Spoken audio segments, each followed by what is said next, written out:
Welcome and hello everyone to the week 5 of the course of Secure Computation Part 2. So this is our week 5 tutorial session and let me share my screen.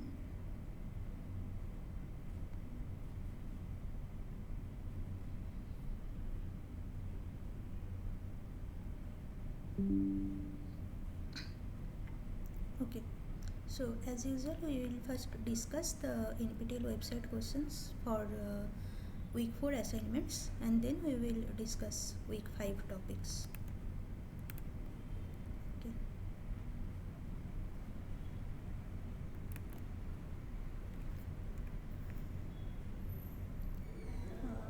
So this was the first question for week 4. Suppose that there are n parties out of which up to t may be corrupt. Each honest party pi holds a point f of alpha I on t degree polynomial f evaluated at a distinct point alpha I. Each alpha I is different and pi broadcasts this point. How many honest parties must be there to ensure that each party is able to reconstruct the polynomial based on the broadcast points using error correction? So if you remember the topic of Reed-Solomon error correction codes, so let us first recapitulate the RS error correction code first and then we will understand this question. So okay, so let us first review this question actually and then we will take a look at Reed-Solomon code.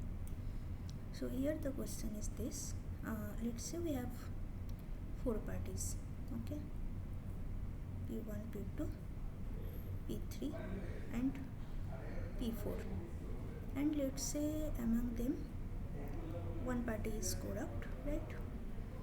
So t equal to 1 and let's say n equal to 4, just rough assumption to understand what the question is actually asking. So they are basically defining t degree polynomial. So let's say our polynomial p of x is some 1 degree polynomial. That means there are let's say c0 is the first coefficient and c1 is the second coefficient. This is a degree 1 polynomial. This is p of x, a polynomial, small p. Okay? So parties are denoted with capital P and we are denoting the polynomial with say small p. So p of x is c0 plus c1x. This is a 1 degree polynomial. Now the question is that also since there are 4 parties, right, n equal to 4, there are 4 parties, so there will be publicly known 4 points alpha 1, alpha 2, alpha 3 and alpha 4, and this polynomial px, so this polynomial px is not public, okay, but these values are public values. So what happens, p1 will have party 1 will possess the value p of alpha 1. Okay, let's denote this with say y1. Okay, so if I write in this manner,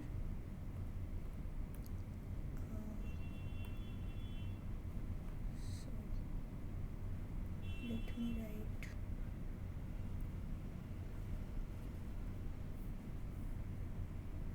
y1 is p of alpha 1 which is in possession of party p1. Similarly, party p2 owns y2 which is nothing but evaluation of polynomial p at point alpha 2.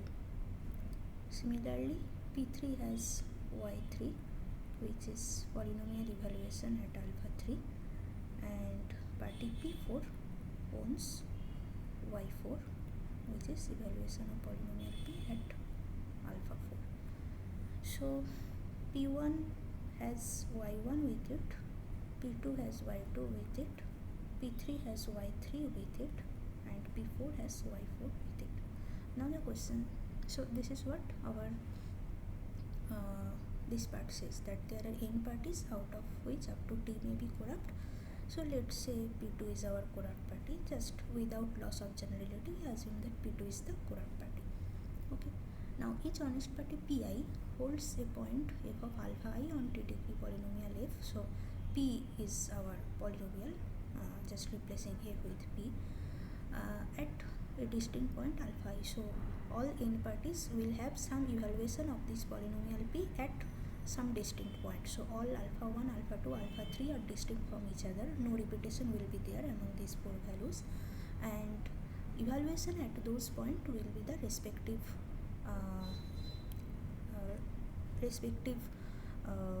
input or share of each party, right? So P1 has y1, P2 has y2, P3 has y3, P4 has y4. So, and then all of them basically broadcast their own input. So let's see what P1 gets as a result of this broadcast. So basically P1 will broadcast its value y1 to all other three parties. Similarly P2 will broadcast the value y2 to all other three parties, and so on.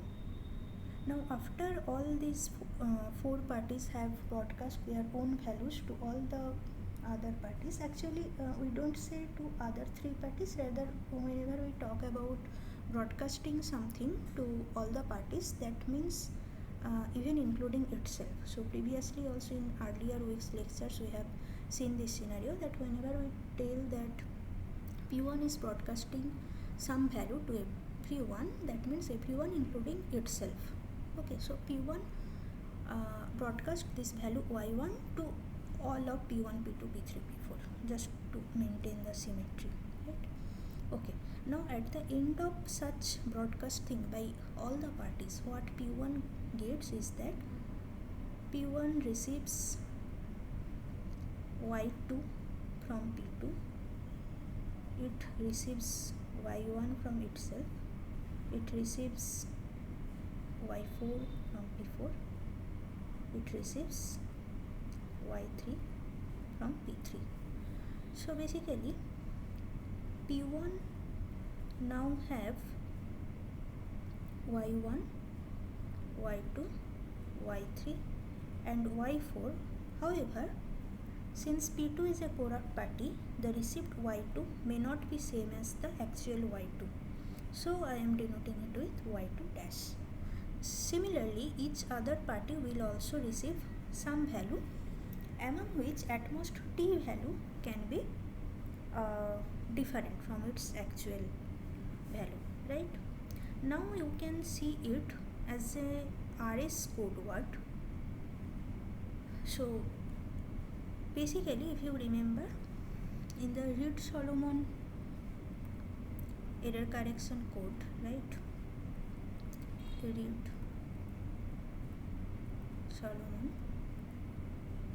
error correction code, right?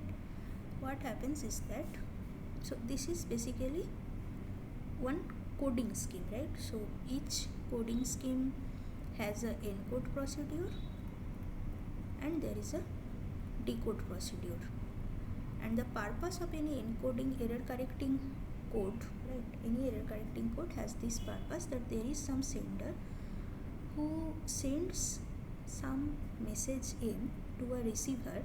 Now this channel through which this conversation is actually happening, this channel may contain noise. So maybe some noise gets inserted to M and it gets changed to M dash.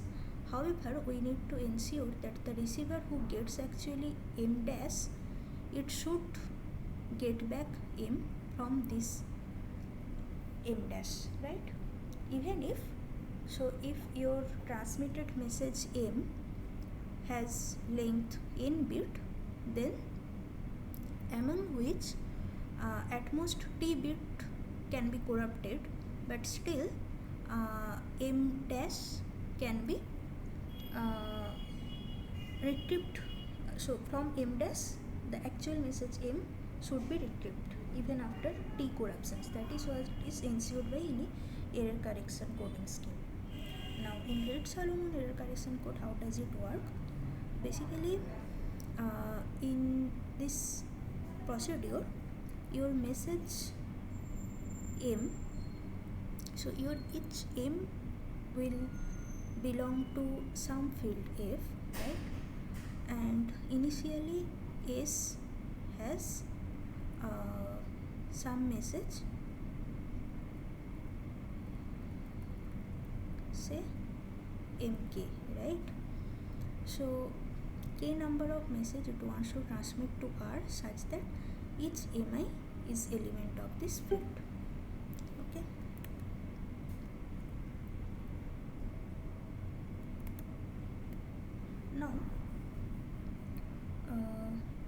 Now this right, so this is your message where there are K chunks with each element from the field. This message is actually encoded into a polynomial that we call message encoding polynomial, which actually has this form: m1 plus m2x and so on till mk x to the power k minus 1. So this is a k minus 1 degree polynomial, and in a polynomial you can see that to each coefficient one of the message gets embedded. So this is a representation of k number of message getting embedded into a single k minus 1 degree polynomial. Okay, now what sender does, that it evaluates this message polynomial at n different points, and n must be greater than k, right? Why so?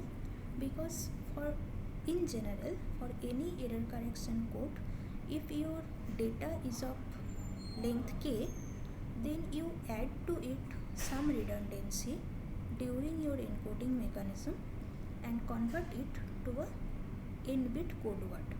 So if your data word, we say, if your data word has k bit, your code word will have more number of bits in it to add some redundancy during the recording, such that when communication n is changed to some so this is the data, right?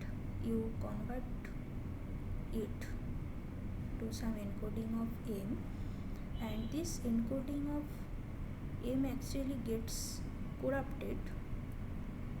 It is still n bit, but some bits, some t number of bits among these n bits gets corrupted, but still during decode you should be able to get back the actual message m, which is of again k bit length.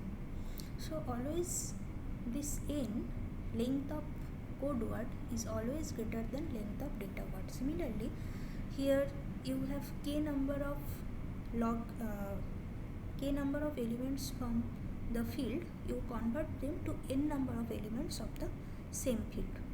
And how you get those n elements? So this is your data word, you can consider, so k number of field element, and you will convert it to a code word consisting of n number of field element again. So this is your code word, and each ci is actually evaluation of this polynomial at point alpha I, right? So for all I equal to 1 to n, so there will be n publicly known points there, n publicly known points where the polynomial fmx is evaluated, right? Okay, now so this is, so initially your data word was m1 till mk. Now your code word becomes c1 to cn. So k number of field element converted to n number of field element by encoding mechanism. Now this gets communicated through some noisy channel, and it converts to C1 dash to Cn dash. So we are giving this dash because they may not be exactly same as the actual code word, right? So this is the received code word at the receiver's end, and at most t number of field elements out of these n field elements can be different from its original version, right? And to make this decode procedure of Reed-Solomon code work, we need this condition that n minus k, that is the length of code word, minus k, that is the length of data word, should be greater equal to 2t, right? T is the maximum number of corruption among this n number of different transmitted value. So this is the condition which needs to be satisfied for correct decoding. Now coming back to this problem, you can look at it as if there is a Reed-Solomon encoding going on, where this is your message polynomial. You can get the symmetry. You can replace fmx with px in this case here, and instead of k data word, here there is actually t plus 1 data word, right?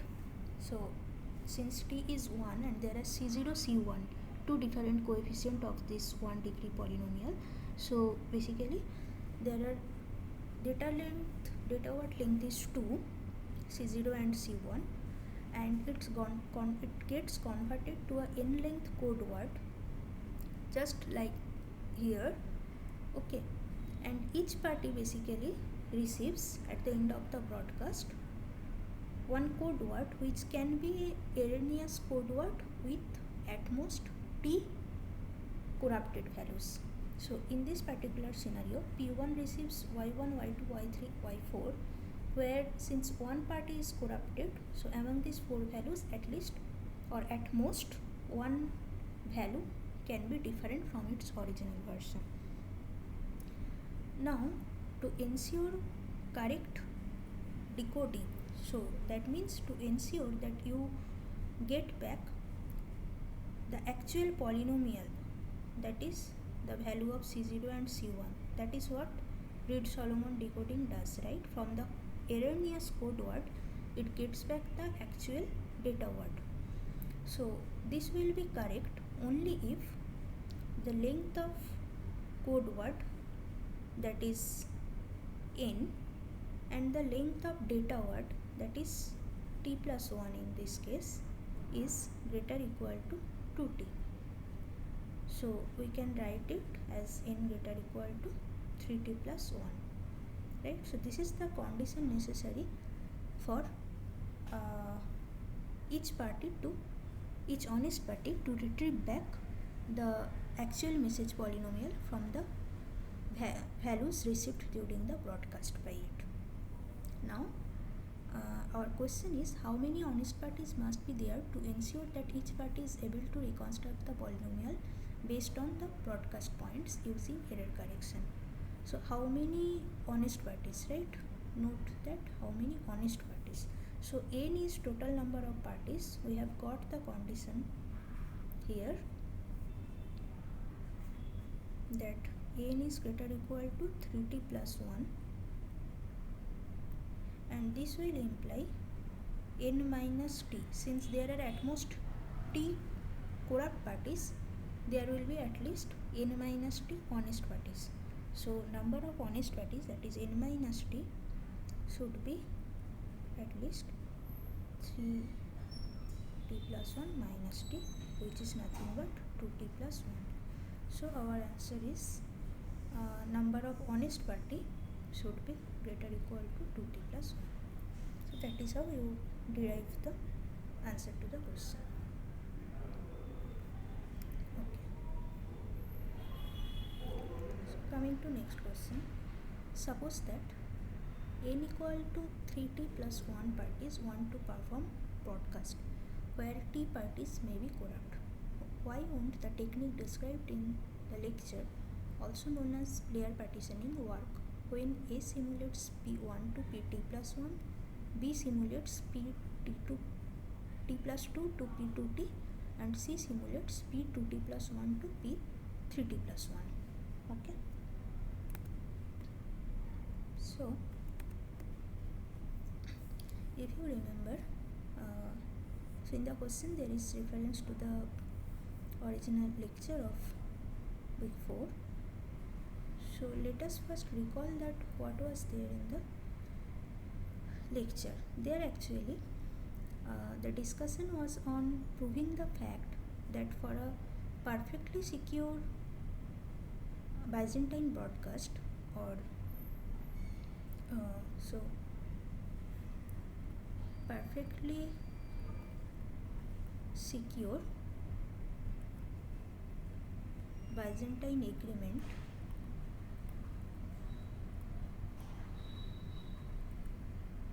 protocol needs the condition n greater than 3t to be true, right? So this is a necessary condition for any perfectly secure Byzantine agreement protocol, right? To prove this, actually they had displayed the use of player partitioning protocol. So initially, so their step was this: initially they proved that there cannot exist a protocol by 3BA consisting of total 3 parties, among which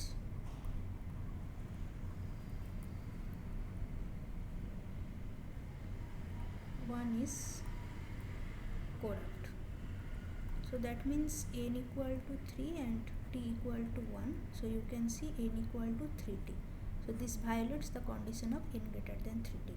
And they first prove that such system cannot exist. Okay. So for only 3 parties they have proved there cannot be a perfectly secure Byzantine agreement protocol with n equal to 3 and t equal to 1. After proving this, they proceed to a reduction where they show that the problem of pi 3tt, that is designing Byzantine agreement protocol with n parties with t corruption such that n is equal to 3t can be reduced to a design. So if basically if such a protocol exists, okay, so let me write that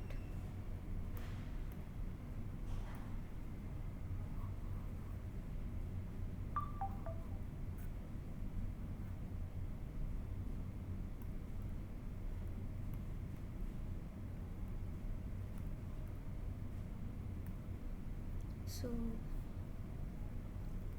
basically if there exists pi 3t protocol, then it can be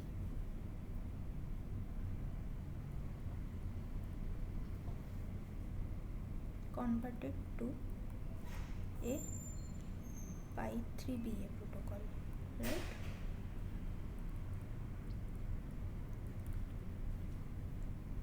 But now by contradiction, since such pi3ba protocol cannot exist, they argue that such pi3t protocol also cannot exist. But during this reduction of designing, reducing the design of pi3t to pi3ba, they use a technique called player partitioning. So if you have parties from P1 to P3T, what they do is that they simulate a party A who basically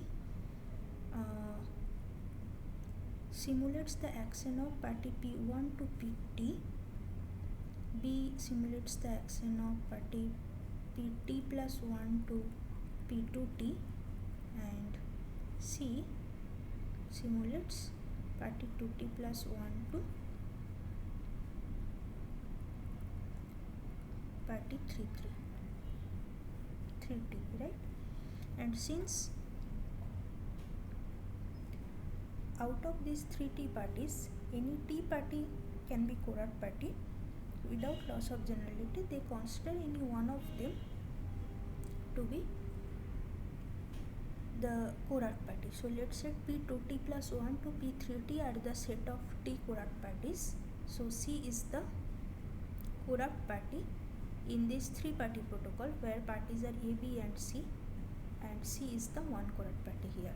So this is how you turn a 3T party protocol to 3-party protocol with T corruptions to 1 corruption. Okay, and then they show that how the view of party A in this pi 3T, 3 protocol is equivalent to party A in a simple 3BA protocol. Right. Now coming to this question, actually they have shifted to n equal to 3t plus 1, where actually there should exist a perfectly secure Byzantine agreement protocol with, since the condition n greater than 3t holds. Now they are asking why, when there are 3t plus 1 parties and they have certain kind of this partition among them. So since 3t parties are getting partitioned into three sets, so this is called player partitioning approach, and they are asking whether using this player partitioning approach, if they divide the 3 set in this manner, then how the argument of the similarity in view of A in 3 pi 3 in pi 3t, 3 and in pi 3ba, this similarity or this indistinguishability cannot be reflected in the scenario in the question. So here they have party A simulating party P1 to Pt plus 1. So note that instead of t number of parties, here actually party A has t plus 1 parties, right? And party B has Pt plus 2 to P2t. So here basically there are t minus 1 parties, and C controls P2t plus 1 till P3t plus 1 parties. So here also there are total of t plus 1 parties, and the total is t plus 1, t plus 1, t minus 1, total 3t plus 1 parties. Now with this kind of partition between the players, why this view cannot be identical to view of the protocol pi 3ba, right?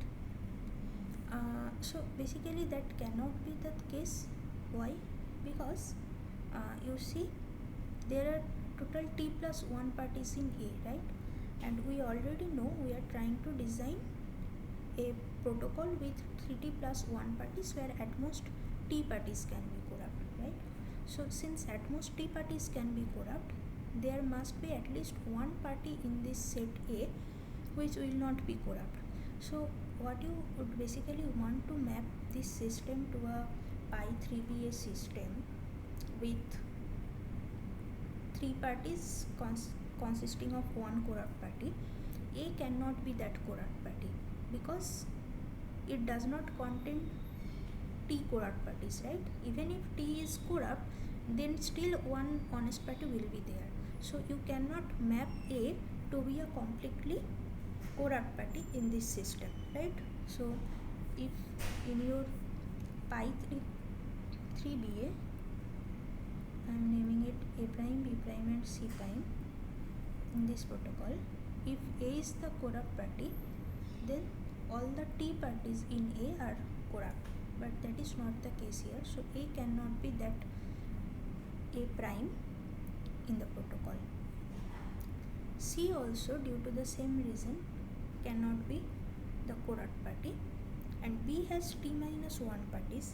It is possible that all the T minus 1 parties of B are corrupt, but still there will be another party, the T8 party, who will reside either in A or in C. So basically the views of these parties will never be similar to pi 3BA protocol, and so you cannot basically argue the similar indistinguishability thing in a network with 3T plus 1 parties where T parties are corrupt. Okay. Now coming to the next question.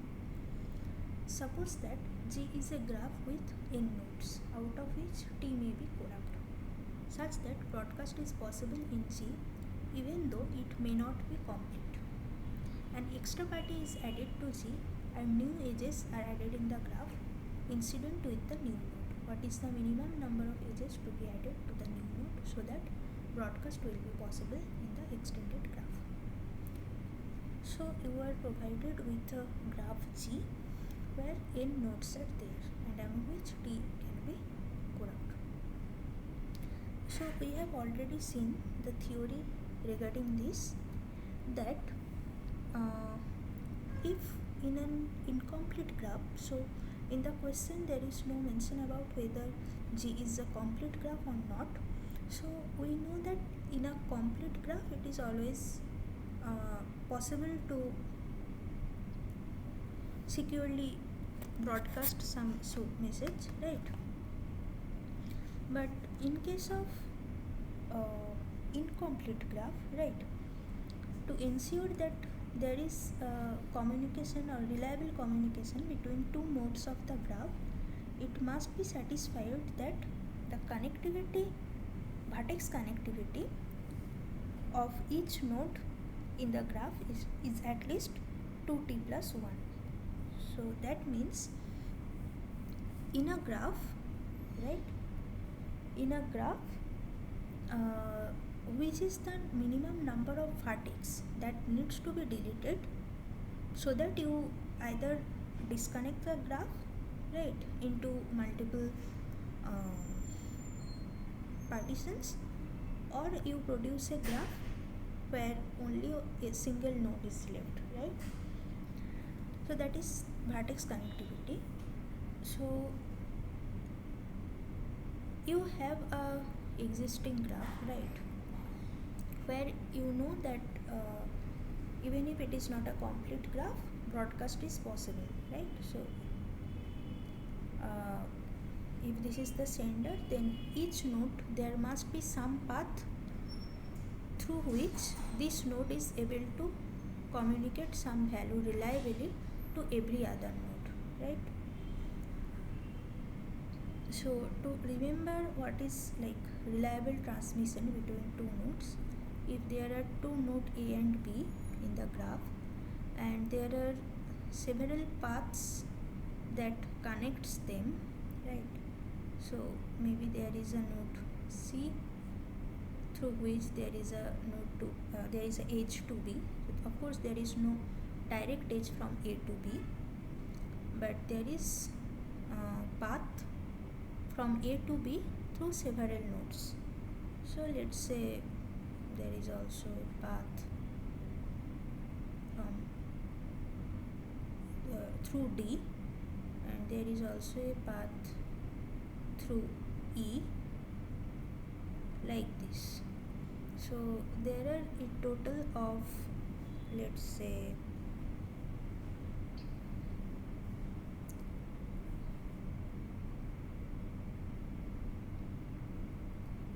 A to C to B, there is path A to D to B, there is path A to D to E and then B, there is also a path A to E, then D, then B, right? So all these combinations are possible. A D E B, A E D B, A D B, and there is also A E B, right? But among all these paths, which are the vertex disjoint path, that we need to find out. Now you see that if we consider the node D, so among all the connecting nodes, or all the nodes that connect some path between A to B, let's say D is corrupt. That means adversary can, at this point when message is coming from some node to this D node, adversary can tamper with that message. So D is under adversarial control. Now all this path A to D to B, A to E to D to B, or ADEB, right? All the three paths will actually get compromised if only D is corrupt. Similarly, if only E is corrupt, then AEB, ADEB, AUDB, all these three will be basically corrupt. So cannot guarantee the correct transmission through these nodes, right? So basically that's why we concentrate only on vertex disjoint paths which are not affected by other vertex. So ACB is one such path, ADB is one such path, and AEB is one such path. There is no dependency between these paths, right? Disruption through one path will not affect others among these three paths, right? Okay. So then you can actually abstract the connection between A and B through three wires. We say W1, W2 and W3, and if there is at least 2T plus 1 wire between A and B, then even in presence of T corrupted wires or T wires under adversarial control, A can reliably transmit some message to B. Why? Basically here let's say T equal to 1 and there are n wires, n equal to 3. Now if A has some message M to send, it will transmit M through all the n wires or all the 3 wires, and B at the receiver end. So let's say W3 is at adversarial control. So W3 will change M to some M dash, but B will still receive 2 correct copies of M from wire 1 and wire 2. So by majority voting, so if it takes the majority of all the received values M, M, M dash, it will get back M. So that is the reliable transmission even in presence of adversarial control with T wires. If 2T plus 1 total wires are there and A is broadcasting the same value through all these 2T plus 1 wires, even if T out of them is corrupted, T plus 1 will be honest, which is greater than 3. So majority voting will always return back you the correct message. That is why this perfectly reliable message transmission works when there is connectivity of at least 2T plus 1 vertex disjoint path between each pair of nodes, right? So such a graph will make sure that broadcast is possible. Now when we are talking about exists a node with a graph with n nodes, among which t are corrupt, and then there is insertion of a new node, right? This is a new node. So now your new graph will have total n minus 1 node with t corruption, right? So to make this node a member of the existing graph and still keep the broadcast possible, you must ensure that this node has a connectivity of 2t plus 1 to the existing graph. That means this new node should be connected to the new graph using at least 2t plus 1 edges. Then only if it wants to send some message, broadcast some message to any node in the graph, if it has vertex connectivity of 2t plus 1, then only it will be able to do that, and vice versa, while sending some message from any other node on the graph to this new node. So we need 2t plus 1 node for each new node entry to the graph.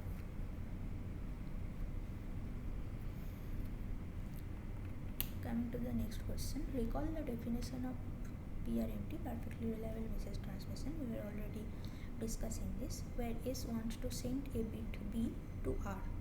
Consider the following when n equal to 2t. Eavesdropping on information from n minus t equal to t wires will reveal the message. Controlling t wires, the adversary can act as if S is sending any arbitrary value along these wires. Okay, so these two occurrence will be there in the channel with n equal to 2t wires with t corrupted wires. Now question is, choose the correct option regarding an adversarial strategy based on the above to break any PRMT protocol for n equal to 2t.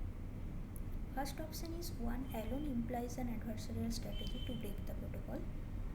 So what does the statement 1 says? It says eavesdropping on information from n equal to t, n minus t equal to t wires will reveal the message. Now by definition of perfectly reliable message transmission, privacy is never a concern, right? So when you talk about the definition of PRMT, right, the definition of PRMT is just to reliably transfer message from sender to receiver, and reliability means whatever message A sends, B should receive or retrieve back the same message M. That is what is meant by reliability, right? However, it is never mentioned that no eavesdropper will be able to read M. That is not the concern of PRMT protocol. So even if some adversary is eavesdropping on the channel and is getting to know the content of the channel, that is perfectly okay with the definition of PRMT protocol, right? It can happen. So one does not break the protocol. Statement 2 says that controlling T wires, the adversary can act as if S is sending any arbitrary value along these wires. Now if adversary is not just eavesdropping, but rather it is changing some data through the channel such that B receives some wrong data, right? Now B has to retrieve back the correct data from the wrong data. Now will it be still possible if n equal to 2t and t wires are under adversarial control? So what may happen is that, let's say you have t equal to 2 and n equal to 4. So between A and B there are 4 wires, right? And A is sending M through all these wires, but an adversary comes in between and changes the content of third where and fourth where to some different entry m dash. Now once these entries in these two wires gets modified, B basically receives m, m, m dash and m dash. So B cannot decide whether the original message was m or it was m dash.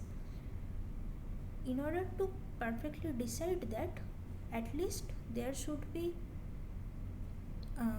majority of the actual message m.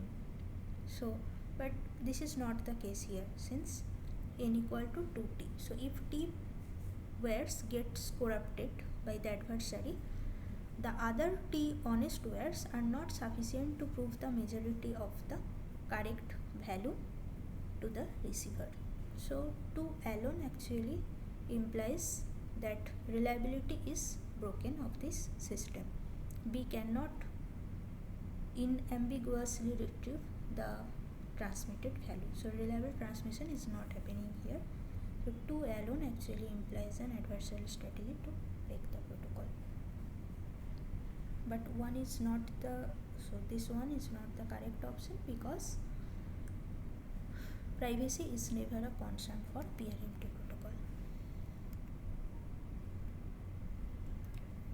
Now the next question is, choose the properties among the following which gets violated by any broadcast protocol with n equal to 3t against a computationally unbounded adversary.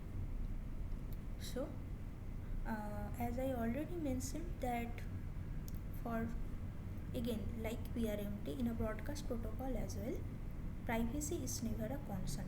Broadcast just wants to ensure that irrespective of the sender is honest or corrupt, all the honest parties in the system should get the same value at the end of the broadcast protocol. But if we have already seen for a perfectly secure broadcast protocol, n greater than 3t is a necessary condition. So if n equal to 3t, that is that condition is not satisfied, then both consistency and validity will be affected. So among the given properties, consistency and validity will be violated for a broadcast protocol, right? Okay. So now we will discuss a bit about the week 5 topics. Just give me 5 minutes and come back.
get into the details of week 5 contents now. So in week 5 we basically see an upgradation from PRMT protocol to PSMT protocol, right? So as we were saying again and again, that in the context of perfectly reliable message transmission or PRMT, privacy is not our concern. We just want to make sure. So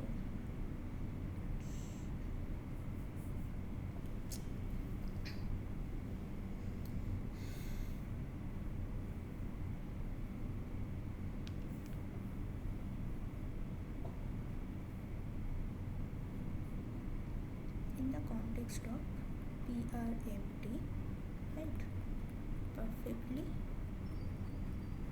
reliable message transmission. So in this context we are only concerned about reliability, right? So that is message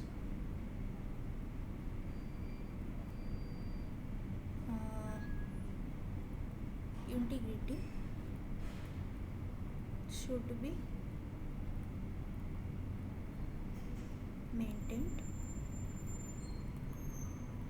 during communication, right? That means if sender has sent message M, then receiver should get back message M only, right? It should not get some M dashed, right? That is what PRMT ensures. But it does not care if some third party who is eavesdropping on the channel will be aware of the message getting transmitted through the channel. That is not the concern of PRMT. Whereas coming to PSMT, right, is perfectly secure message transmission.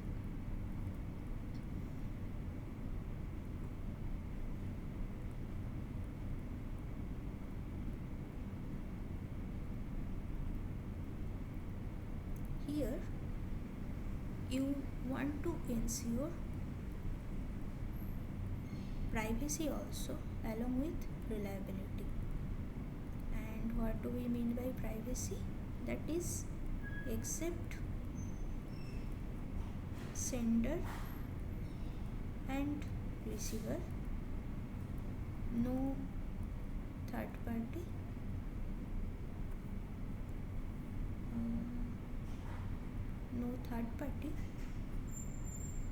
should be aware of the transmitted message. Now if you have idea of basic cryptography, you might know that the problem of secure transmission is actually solved by cryptography through any encryption scheme, right? So we say that some party A will encrypt the message M to some ciphertext C. M is the plain text. We say that A wants to communicate.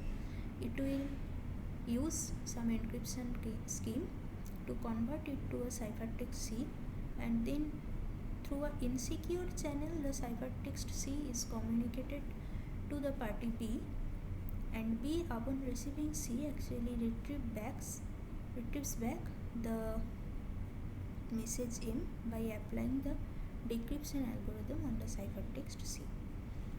And although this channel is insecure, it is impossible, or it is not possible except with negligible probability for some adversary to distinguish this ciphertext C from some random message from the random element of the ciphertext space.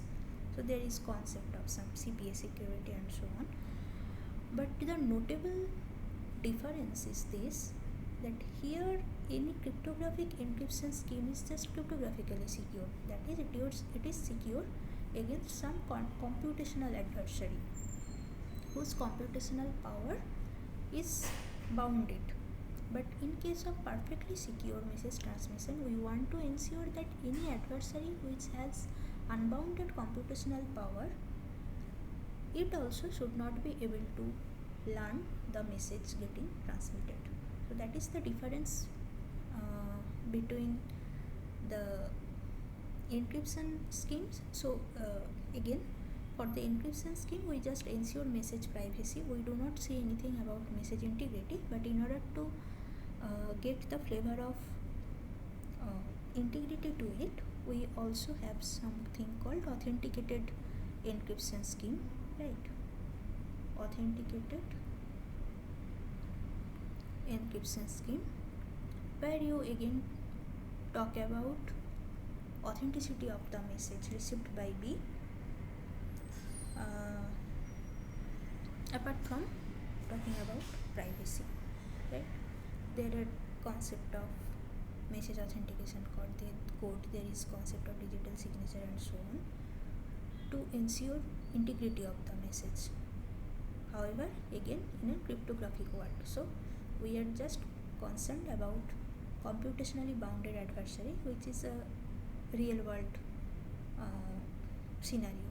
So no adversary in a real world can have unbounded computational power in real sense, right? So this is reasonable to assume some protocol against computationally bounded adversary. Okay, so that is the concept in cryptography. But coming to here, perfectly secure message transmission, we are dealing with computationally unbounded adversary, and we want to ensure that with probability 0, the message could be known by any eavesdropper, and with probability 0, the message can be modified in receiver's end. Like the receiver will finally get some wrong message, that probability is exactly 0, right? Okay. Now, what are the basic protocols to achieve PSMT? So we have seen in the lecture two scenarios. In one case, we talk about one round PSMT, right? Now, since it is one round PSMT, our protocol uses unidirectional, where only one round allowed, right? So from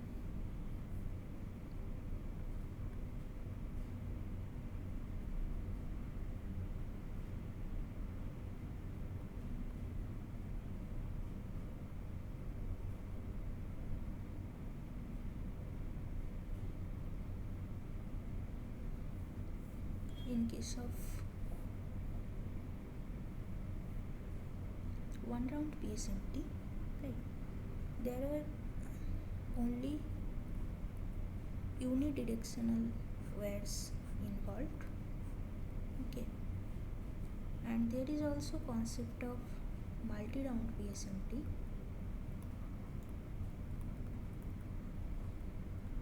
where we allow multiple rounds of communication between the two parties, right? But here the wires are actually bidirectional, because there will be some round from S to R, then some round from R to S, and so on. And we actually have seen a example or instantiation of 3-round PSMT between two parties. However, in this case, for one round PSMT, the condition in greater than 3T is required, but when we allow more communication between the two parties, we actually achieve a higher threshold of corruption, say n greater than 2T parties. So there is a trade-off clearly. Here the corruption threshold is low, but communication is also here the corruption threshold is higher, right? So there can be at most n by 3 corrupted parties. What I mean to say is that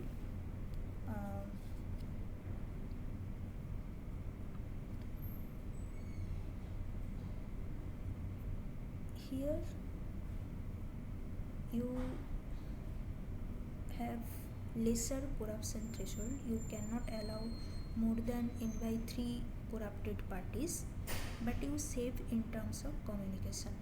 But here you compromise with the communication complexity but achieve a higher corruption threshold. So even if n by 2 minus 1 parties are corrupt, then also you are able to achieve perfectly secure PSMT, but you are compromising upon the communication complexity. So there is a trade-off. Now coming to the description of naive one-round PSMT protocol, we make use of the Reed-Solomon encoding that we were discussing just few minutes ago, right? So what happens is that for achieving one round PSMT, so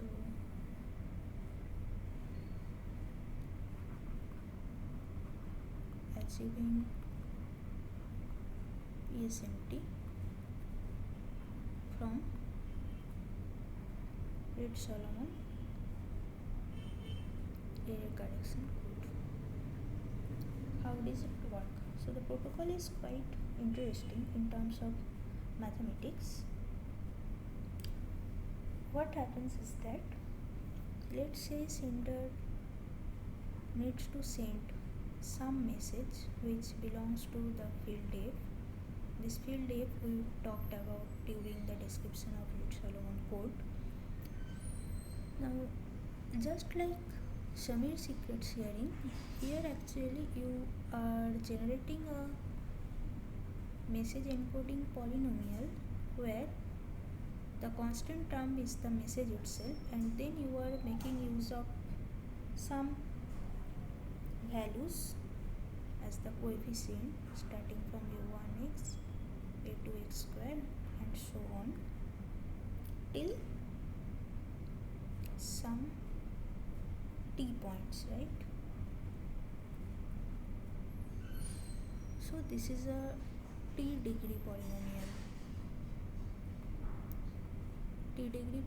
where the constant term is the actual message that sender wants to securely transmit to the receiver.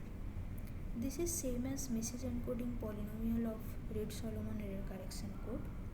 Now how does this data word of m, a1, a2 till at gets converted to a code word? So code word will have say length n, okay? Of course n is greater than t plus 1, code word length should be more than data word length, and each ci is a field element, of course. And how each ci is obtained? Each ci is obtained by evaluating this message encoding polynomial at publicly known points alpha I. So these values are secret in the sense that a1 to at are chosen randomly by the sender itself and it should not be made public. However, alpha 1 to alpha n, all these are publicly known evaluation points, right?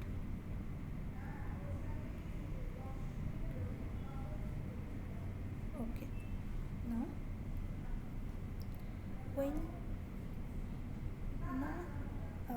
as I already said that for one round, so this is one round PSMT we achieve corruption threshold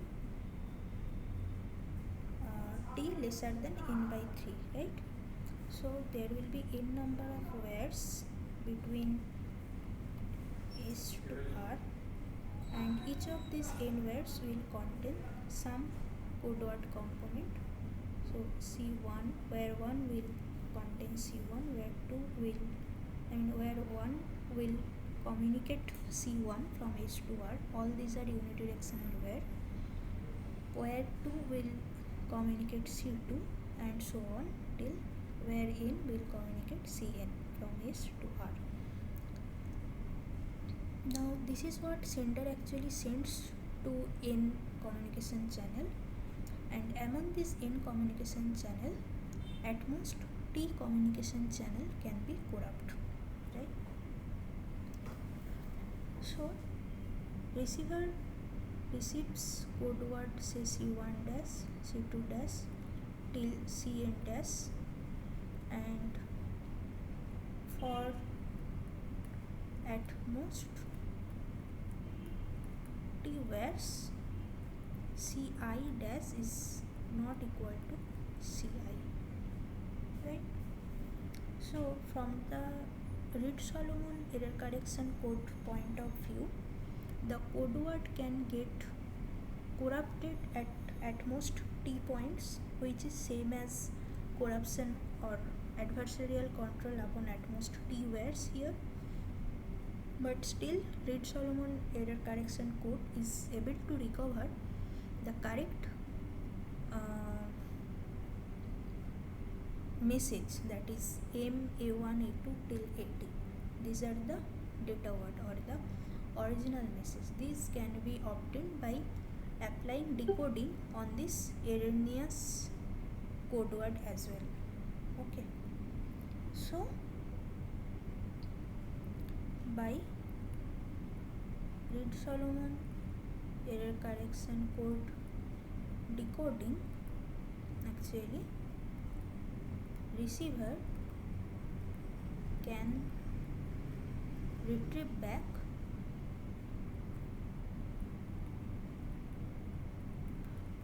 this from the erroneous code word with at most n error at most T error location, right?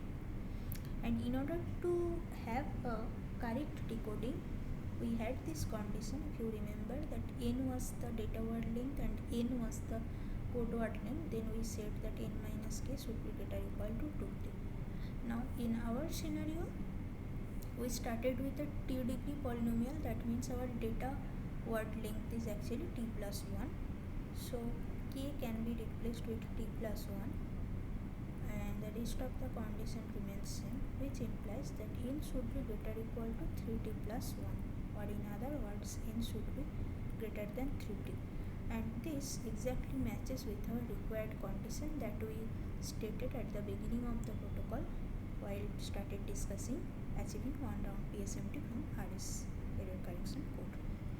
Okay, so this is how basically with n greater than 3t number of wheres, where t wheres can be under adversarial control, a sender is still able to securely transmit a message to the receiver R. So as I mentioned earlier, there should be both security and reliability. So reliability is guaranteed by the correctness of the decoding algorithm of Reed-Solomon code, right? And what about the security? So security is ensured from Samir secret sharing point of view, where you can look at it as if there are n parties. So what does Samir secret sharing do? It takes some secret S and generates shares for n number of parties, right?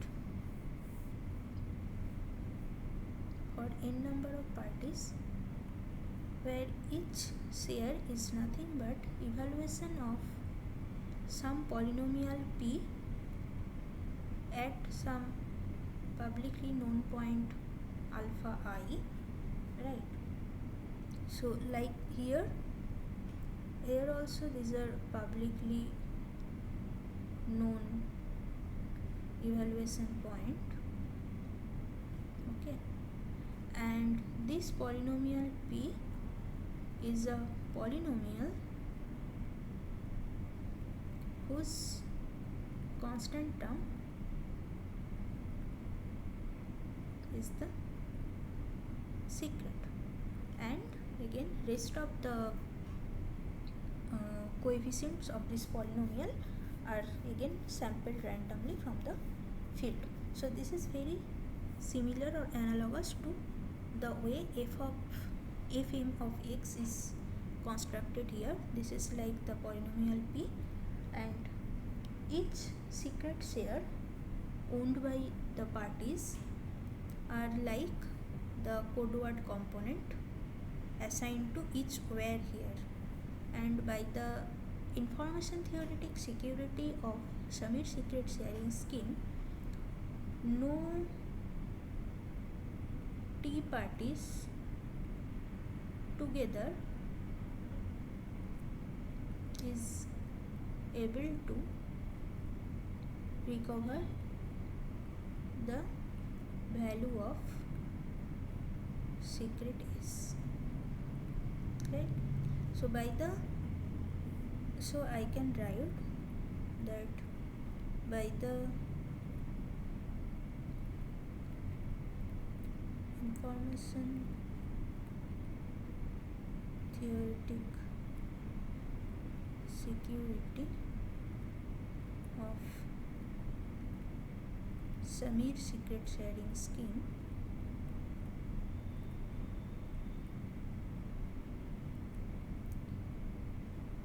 no adversary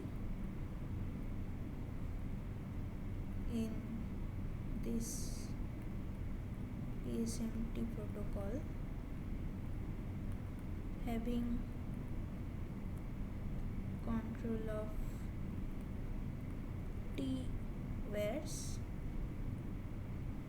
will be able to know the constant term of polynomial fmx, that is m itself, right? So this is about security, and also as I mentioned that by the correctness of RS error correction code decoding procedure, the PSMT protocol achieves reliability, right? Okay, so this was about one round perfectly secure message transmission using Reed-Solomon error correction code. Now coming to multi-round PSMT,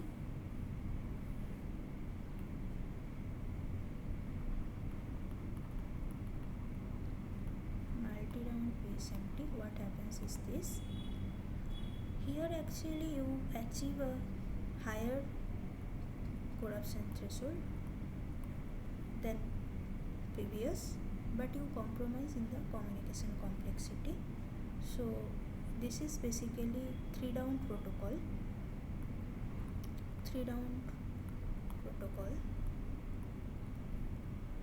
between sender and receiver in round 1. So this is actually an interesting protocol where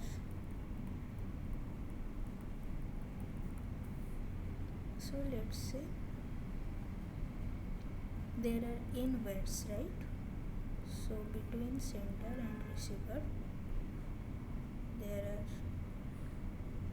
n number of words. Through each word, so S basically creates or samples in different values, say p1, so this is small p1, right, small p1 to small pn, okay, and constructs in polynomials, say f1x to fnx, such that each fix has pi as the constant term and then some coefficient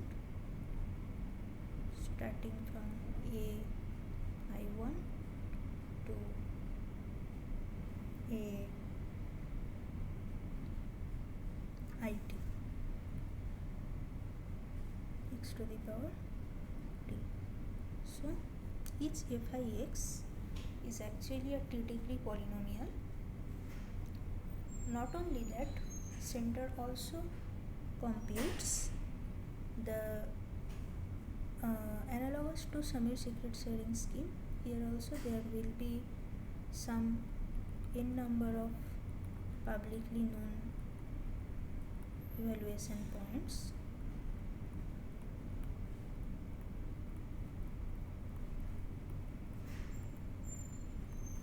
So there will be computation of values, say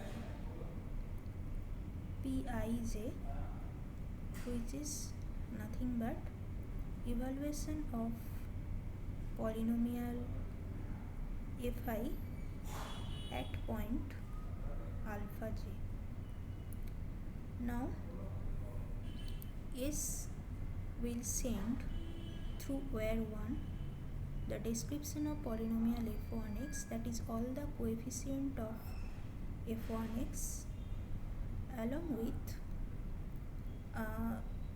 evaluation of all the n polynomials at point alpha 1, that is evaluation of f1x at point alpha 1, evaluation of f2x at point alpha 1, and so on till evaluation of fnx at point alpha 1, through where 2 sender sends the description of polynomial f2x along with evaluation of polynomial f1x at point alpha 2, evaluation of f2x at point alpha 2 till evaluation of fnx at point alpha 2, and so on till at the nth where sender communicates the description of fnx along with evaluation of f1x at point alpha 1, evaluation of f2x at point alpha n till evaluation of fnx at point alpha n. So all these things are communicated from S to R in the round 1. Okay. Now in round 2,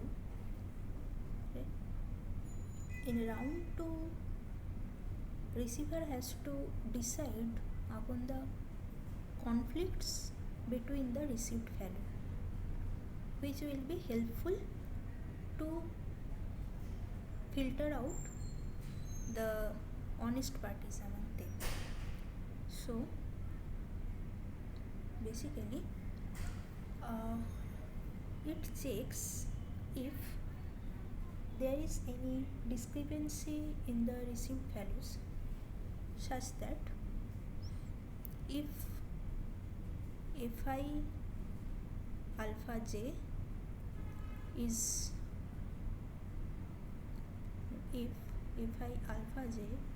not equal to pij received by R, then R knowns either the polynomial description of FII received through where I is wrong.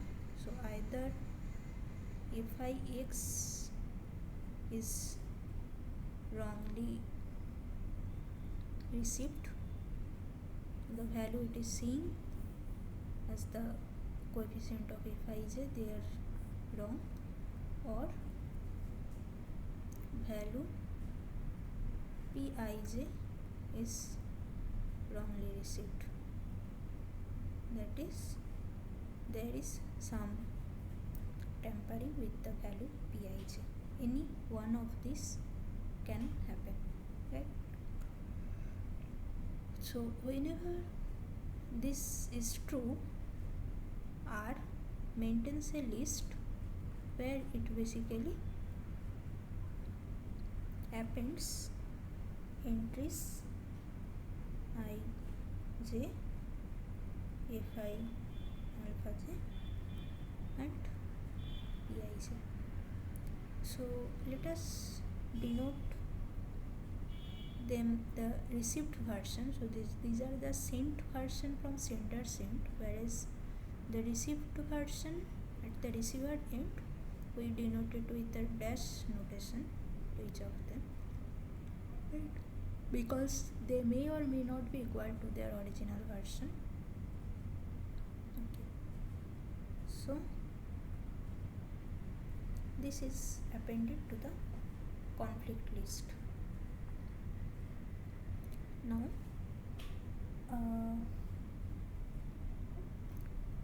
so at the end of round 2,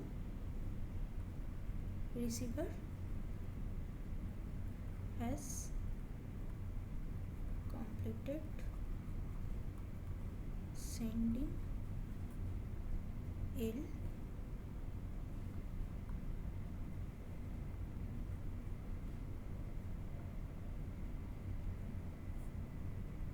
to R. Next, in round 3, what happens? From this conflict list, sender actually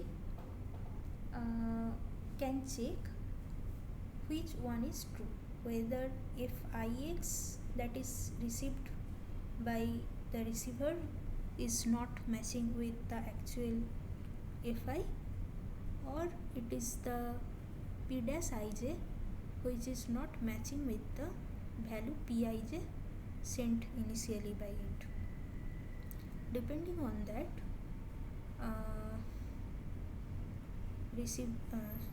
sender can figure out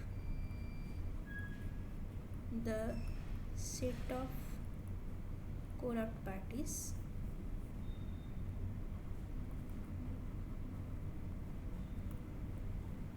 C. So in round 3, basically sender adds up all the PIs. So these PIs are the constant term of each Fi for I equal to 1 to n. So these PIs such that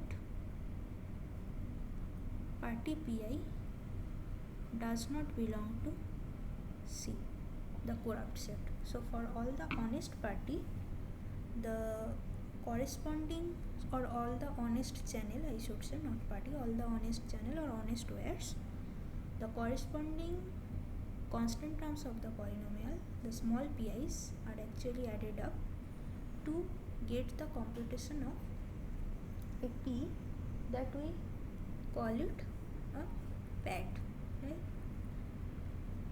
So if sender has the message m which it needs to communicate to receiver r, it encrypts using one-time pad p. So there is a ciphertext C which is obtained by adding simply this pad p to the message m. So these additions is field, right? Because p is a field element, it is the summation of field elements, and M is also a field element that sender wants to communicate, and this is the ciphertext of one-time encryption. Now all this information is passed from sender to receiver end. So the corrupt set C and the ciphertext C both are communicated from sender to receiver. Since there are more than 3T channel, right? So more than 2T channel. So of course at most T among of them can be corrupt, but still there will be at least T plus 1 honest wires. So by majority voting, receiver can decide upon what is the correct value of corrupt set C. Once receiver gets to know what is the set of corrupt parties, then it can exclude those corrupt parties, and for the rest of the parties or rest of the wires, it takes the corresponding PIs, the constant of the polynomial for honest wire I. It sums them up and gets the value of the pad P. So by majority voting,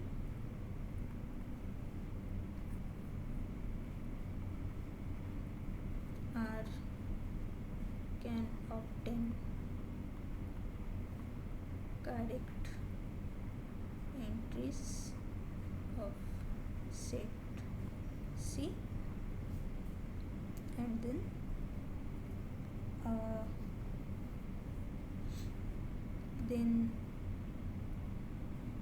it computes the pad P, then decrypt C to recover M. M is nothing but C minus P, operation subtraction input. Okay, so that is how you can achieve 3-round perfectly secure message transmission protocol between two parties, but optimally there can be efficient 2-round protocol between two parties, okay, with n greater than 2t. Okay, so this is what was the main content of this week. We will see the assignment question corresponding to this in the next session. So thank you for listening and stopping.